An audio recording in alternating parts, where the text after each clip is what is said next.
Hey everyone, welcome back to the Comic Corner, and today I thought we could cover one of my favorite, if not what I assume is everyone's favorite comic book character outside of Marvel and DC, that character being Spawn, especially with the news about how Blumhouse is possibly in the works of making a new Spawn movie, and oh man, I wish this movie was getting made a while ago, honestly, so that we could have the return of Keith David as the voice of Spawn, because man, let me just play a clip for you guys of Keith David as Spawn and just try and tell me that that's not the perfect voice for him. Like, even if you don't know who Spawn is, this is just here, listen. Who made you God, little man?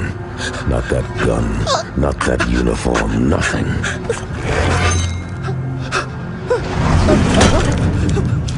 You want to scare people? Fine. I need a scarecrow.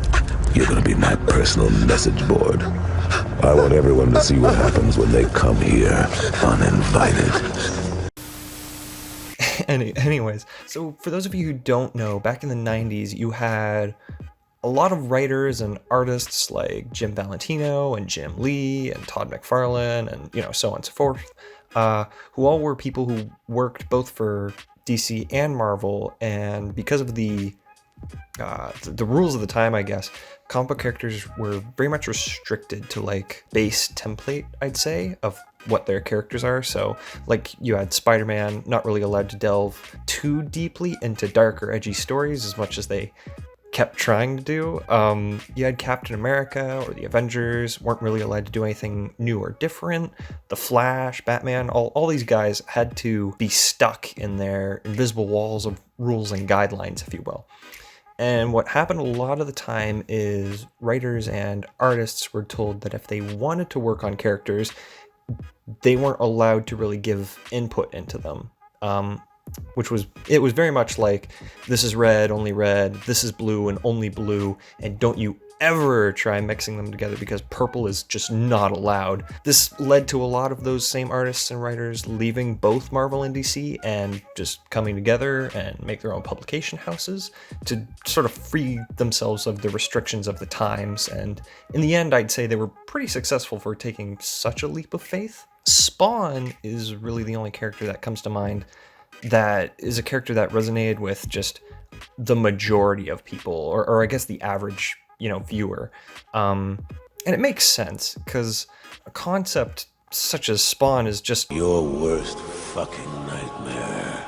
It's just a playground of gothic and dark storytelling, and to really dumb it down, just as a pitch to people who don't recognize Spawn from anything, I don't know how you do. He just showed up in the new Mortal Kombat, and like I said, there's news of a new movie coming out, and Blumhouse is a pretty well-known movie making company, so I don't know how you don't know Spawn, but just a way to really dumb it down as a pitch.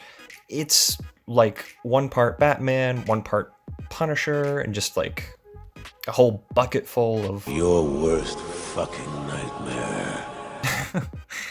So yeah, that's Spawn, and dude, I don't know, it's just awesome, and I thought I'd go ahead and give you guys a brief look at it, see if it strikes your interest, because it's very likely that the new Spawn movie coming out is going to be, at the very least, a decent movie. With that being said, guys, make sure you give this video a like if you enjoy the content and want to support the direction that we're going in. Make sure you leave a comment down below if you have any suggestions for characters or stories or anything you'd like me to cover on Comic Corner. And yeah, thank you so much for watching. Later days.